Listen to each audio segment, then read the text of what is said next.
Rachel's presentation and the response to that by Professor Brown. So now the floor is to Dr. Rachel Pear. We are very happy to have been able to involve her in this project. She's especially responsible for the conceptual replication study of Professor Brook's chapter. And she's from the University of Haifa. She just finished a project called Dialogue in Science and Religious Education, Evolution Instruction in a Diverse Society, which is the first large-scale study on evolution education in Israel. So that's where you come from, and next to the work you're doing at the moment on the replication study. The floor is yours. Thank you so much. It's really been such a pleasure to be a part of the team over the course of this project. I actually thought to perhaps start with a thank you slide because I feel so grateful for the warm embrace that I've received here, really from so many people in the room. But I held back and I still just put the thank you at the end.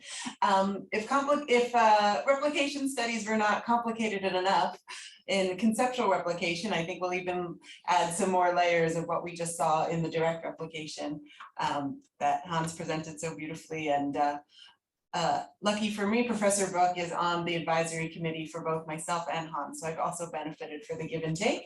And many of the topics that I thought to discuss have come up already over the first hours of our discussions together. So I'll try to circle back to them, and I look forward to the discussion and the questions. We will meet this gentleman later on in the talk, but it was a little bit powerful and meaningful for me that the first Jewish Copernican, the first endorsement of the Copernican theory in the Jewish tradition was published here in Amsterdam. So for me, that was a very special moment in this project. So when I joined the project, I said, what about Jewish responses to Copernican thought? We heard about Professor Brook's chapter. This wasn't the focus per se of Hans's presentation, but the way to test the idea of whether Protestantism was more open and accepting of the new sciences versus Catholicism, the test case Professor Brook chose was receptions of Copernican thought. So the idea was to look at Jews as a parallel case to Catholics who had not gone through a Reformation. And how would that bear on the findings of that chapter?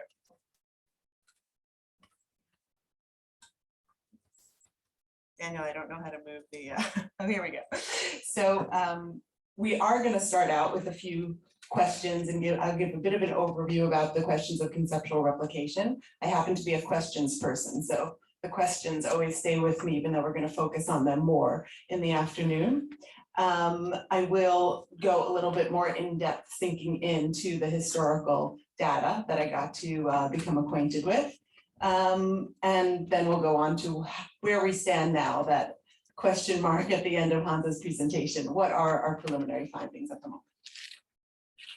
So if we do look at these different definitions that Rick introduced this morning, the idea of a replication, reproduction, a direct replication, a conceptual replication, what makes the conceptual replication special? We too have the same question, research question as the original study. And as we already mentioned, even the direct replication can bring in new data. The way conceptual replication has been defined is that we have a slightly revised protocol. And obviously that even the terminology, we already hear words that sound perhaps more appropriate to the sciences. And I think something that our project is thinking about, along with other projects, thinking about replications outside of the sciences, should we change the terms? What terms should we use? So the way that I already mentioned that this study was conceived, the idea of bringing the Jewish case as another case, does that qualify as changing the protocol? Is that just another new form of data? But in our assessment, the questions were raised, it was debated. We understood switching from looking just within different denominations of Christianity to looking at a different religion as what would be considered a revised protocol. But I think it's an interesting open question that perhaps can be discussed and thought through. And in addition to the overall general research question that we kept the same, the connections between the Protestant Reformations and the development of science with the test case of Copernican thought, We did specify 2 sub-questions, both of which have been discussed a bit today. So first of all, A, the qualification of the link that had previously been drawn between Protestants and greater openness to novel scientific ideas. So where do Jews fall on that line? Is it really, if we're going to look at the evidence and you're going to help us think about what we're seeing in the Jewish responses, how that relates to sub-question A. But sub-question B related a bit to what Gijsbert just mentioned in the Q&A. The contention that social factors combine with theological ones, sometimes in unexpected ways, to be of primary importance in understanding the role of religion in the advancement of science. So again, this issue of that there's not a denominational determinism, that Protestants are not necessarily going to find one way, Catholics another, Jews another. And it was really interesting to look at both of these issues in the Jewish material. This we've maybe talked about already, so I don't need to go into it too much. Let's see, I don't know, in the past I've had to present even in 7 minutes, 20 minutes. Wow, I don't know what we should focus on, but this was in that category of some of the really big questions that we might get to later in the day. As you already know, we fell out on the side of being in touch with the original author, which we feel very much enriched our study. Something that I will touch on later, which connects to some of the things we've talked about already, but is a question we haven't delineated specifically. I mean, we brought it up tangentially, which claims are worthy of replication rather than trivial.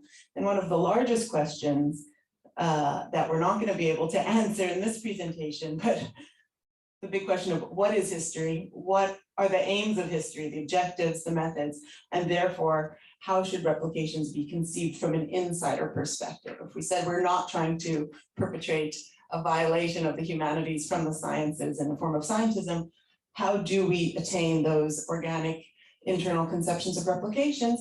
And of course, with the conception that history is not one thing, there are many schools and many views of what history is. And so perhaps a real mapping of ideas about history is needed to answer those questions. I will just point to one quote. I think one of the authors is in the room, our colleagues from Utrecht, our predecessors in the vanguard study of replications in history.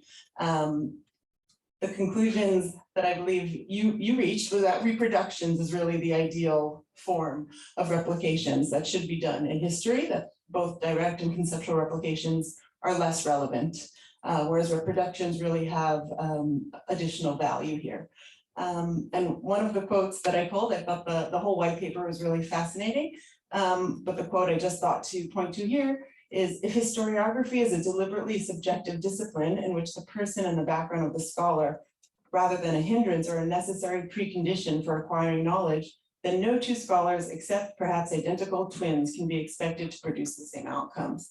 And I thought that was a very interesting statement, again, that sort of come up a little bit, and it reminded me of the thought experiment, how many historians need to go into an archive and look at the same text and the same documents, how many views will come out of it. And I think it raises a really important question regarding consensus and regarding the types of knowledge and interpretation that we've been talking about here in history. And I do think there's a spectrum of views regarding this issue that does undergird many of the discussion. I don't know why that came up. And the last thing I want to point to in this sort of meta questions section is Rick and others, on the one hand, have talked about ruling out certain theories through additional studies. And there's also the question of broadening. This relates a little bit to the presentation that Hans gave in terms of Let the Flowers Bloom, the different perspectives that come out. And specifically, Professor Brooks' work, the way it's been described and also the way he conceives of it himself, a lot of times what history is about bringing out voices that had been lost by previous analyses and making sure actually more voices are presented. So instead of always ruling out, sometimes it's actually a broadening which comes about through this process, which I thought was an important nuance to perhaps raise at the outset. And now we get to the historical material that I got to engage with. what did we do? How did we attempt this replication? So the first thing that we did was we put together an advisory board. Many of our advisory board members are in the room, so this is a chance to thank you. And I even got to speak with historians that were not on the advisory board, and I found those interviews also very, very, very helpful. Because if we're talking about the stature of the person doing the replication, I certainly did not feel my stature was in the right place, but luckily the way the study had been conceived before I joined it was this was going to be a study of secondary sources. And so therefore I would be analyzing what historians of the Jewish material had to say about the matter. So therefore, on the stature question, it's more the historians that I got to study, and they are all very interesting figures. I'll tell you a little bit about them in a moment. So we did have the advisory boards and also additional discussions with historians. And as I said, I think even more work can be done with understanding historians' views. And as Rick mentioned, we have been experimenting with progressive iterations of the pre-registrations, although there have been some technical issues we're still working through. The good news is every time we encounter a problem, it's a finding for our study, because if we're trying to make any recommendations or give thoughts for other researchers who want to do it, we can explain what we've gone through and what we've encountered. And then I got to start making these charts of the historians' analyses and what this has to say about Brooks' findings, and I will begin to present them today. I will just mention a few issues that again have come up a bit. Is the book was written in a very readable fashion. It wasn't necessarily a classic paper in history in the way it was presented, and therefore it wasn't necessarily clear if I had particular chronological criteria that I needed to stick to in understanding the Jewish case. Also, geography was a bit of a question. Which countries, it's already been mentioned, would be relevant to look at, which perhaps not. Another difference that my Jewish historians mentioned right away is that the Jewish case is going to be different, because if leading clergy members in Christianity are going to necessarily have university educations, that's not necessarily going to be true in the Jewish case. There are going to be some doctors with a medical degree as well as the rabbinic ordination, and we'll see some of them today, and there are going to be some rabbis who will not have that same training. And then the question that of the issue that has come up of moderates versus more extreme positions that was relevant in the Christian case, is that going to be relevant also for the Jewish case? So who are the historians that I got to focus on? Obviously, I got to read historians beyond the individuals here on the screen, but there have been particular people who have focused on Jewish responses to the new sciences. One of them is David Ruderman, and he wrote a really groundbreaking book on the subject. Another is Noah Ephron, who I was lucky to study with in Israel. He was my advisor when I wrote about Jewish responses to evolution. And another one is Jeremy Brown, who's sitting in the room, who's going to respond to my short talk today. And he really wrote perhaps the one book that really collects all of the Jewish sources and responses to Copernican thought. So it's really fascinating that we get to hear directly from you today. And one thing that came out that in the original pre-registration I did not know about is there's a PhD student right now writing on the subject. So as you can see, many of these works did not come out in the last couple of years, but right now there's someone named Hufia Goren who is writing his PhD on the subject. And so I've gotten to also read his first article that's been published and engage with him again in more informal discussions. So in terms of our two sub-questions, the sub-question that relates to social factors being very important, that and the distancing from theological and denominational determinism, that seemed very clear in the historians that I was looking at. So for example, here's a quote from David Ruderman. Jewish discussions about demarcating spheres of physics and metaphysics reflected on an emerging consensus of Protestant and Catholic thinkers about the appropriate structural relationship between scientific learning and Christian faith in the early modern era. So this in the 1990s is really different. Again, I think much more in the spirit of what we've seen from Professor Brooks' work. And it's different from what was written in the 70s and 80s. In the 70s and 80s, there was more of a essentialist perspective, sometimes brought forward. There was a historian who wrote, Nair, who understood Jewish views as necessarily more open to the sciences than Christian views. And that's not what you see here. You see much more of a opening, equalizing, understanding, and also a transference of knowledge, as if there were theological changes going on due to the Protestant Reformation that didn't only affect Protestantism. That was things that affected Ruderman writes about this. This affected Jews living in those same periods, in those same places as well. So in this question, I found a lot of corroboration, certainly for that contention.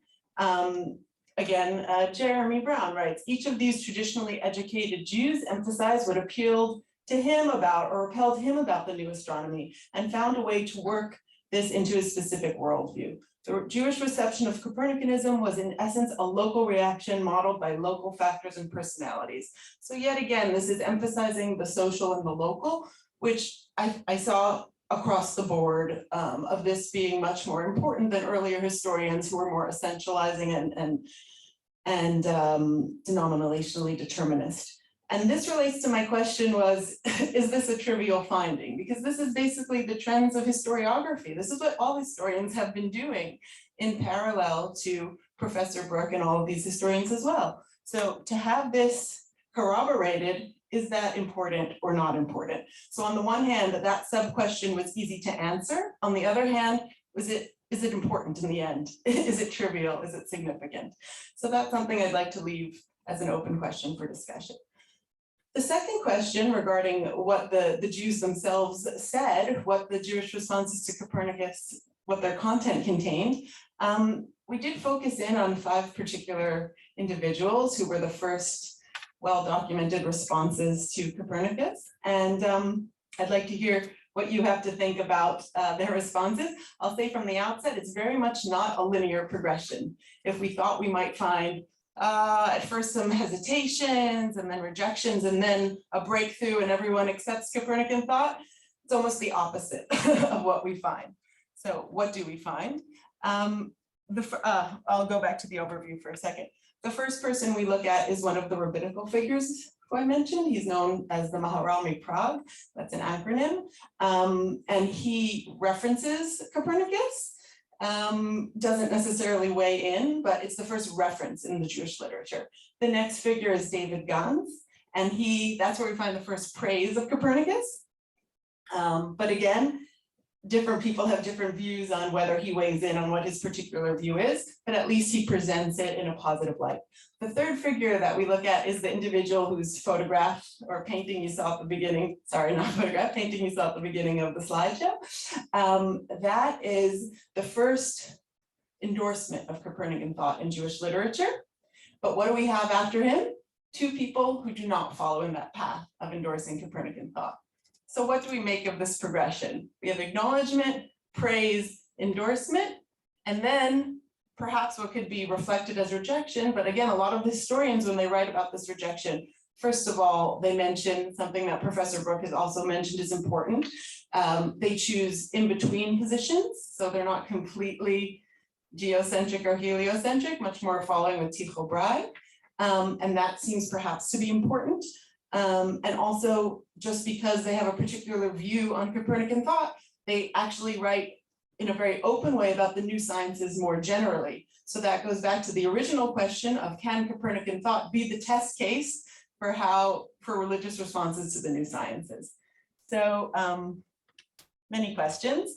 How am I doing time-wise? 5 minutes. So I don't know if it makes sense to give a taste of all of these individuals. I do have quotes from each of them, which maybe we won't go into because I just sort of explained it more generally.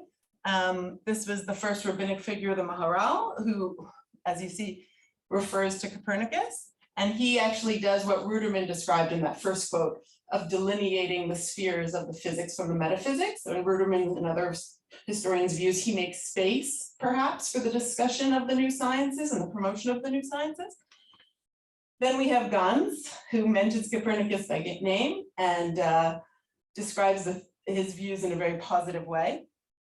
And here too, we have controversy of Noah Ephron feels that it's actually very much in the Jewish tradition not to necessarily choose between the different scientific positions. He parallels that within Jewish tradition, but he also said many other contemporaries in the Christian world also were not necessarily endorsing or not endorsing a particular view, but just presenting a variety of views at the time.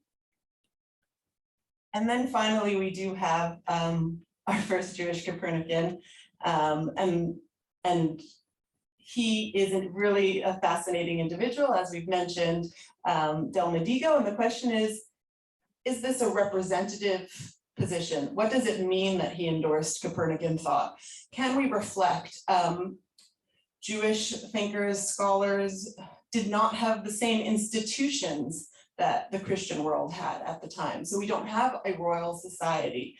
We have individuals. What does that mean for looking at these two cases? Can they be brought to bear on each other? It's different types of knowledge production, knowledge transfer, and what does that mean here? This is a quote from Jeremy in terms of how surprising perhaps his endorsement of Copernican thought was. And then we have the question of this rejection of Copernicus that comes after it. Again, was this shaped? Some historians point to the fact that Del Mendigo, who endorsed Copernican thought, grew up in Crete in a more open society, whereas Tuvia Cohen grew up in Eastern Europe in a more anti-Semitic repressive society. How did that affect their views of particular issues? On the other hand, historians will point to the fact of, well, he may have not endorsed Copernican thought, but he was very open to other advances in sciences at the time. So maybe we should not over-exaggerate the importance of the rejection of Copernican thought in Tuvia's writings. And again, even though he does not embrace Copernicanism, he embraces a more in-between position, and how significant is that? And the last character who we came to look at is David Nieto. Finally, someone, the Jews are back in England, so we could pick a British figure. And like his two predecessors that we've discussed of Tuvia and Del Mendigo, these are the three doctors who also had rabbinical and Jewish Talmudic education. And again, perhaps surprisingly, we do not have a full embrace of Copernican thought. Ruderman has talked about this in its British context. Goran, who's writing his PhD, thinks that this is still reflective of his education in Italy, that this is not an outlier, still that Copernican thought was not taught as the answer in Italian thought. Other historians like Jeremy have brought the issue of, there were other contentious issues at the time. So maybe it didn't make sense to make an issue out of this particular one. So what do we make with this sort of puzzle of what we've come up with? We have initial acknowledgement, then praise, then embrace, and then the embrace does not necessarily continue in that linear path. Is that enough to corroborate this idea, this question that religious reform and science and the embrace of the new sciences are not necessarily linked? Again, an open question that I'd be happy to hear people's views on. And as we already mentioned, the idea that all of the historians surveyed that we focused on accepted the social perspective and the non-deterministic perspective, even though that was easier to answer. Is this an important corroboration to emphasize, or is it just the general trend in historiography and therefore not really that interesting to focus upon? And to conclude, I think one of the things we're really interested in this project is looking at how test cases affect the discussion, because the discussion of replication in the humanities had been purely theoretical. And how does it change things now that we are having the cases from Utrecht where you've begun to implement reproductions, and here we're working on direct and conceptual replications? How does that change our questions, our answers, our understandings? And in particular, what I found in the conversations with historians is, you know, there are different responses, but for some people it's really new. It feels, as Professor Brooks said, you know, strange at first, but the more people have mulled over it, you know, is it generative? Is it helpful? Are we succeeding in articulating the tacit knowledge that exists? Is this an opportunity that will bring greater understanding in a variety of fields? And where should we go from here? Some of the hesitation in the humanities is not necessarily in the idea of replications, but in the thought that it might become mandatory as a policy.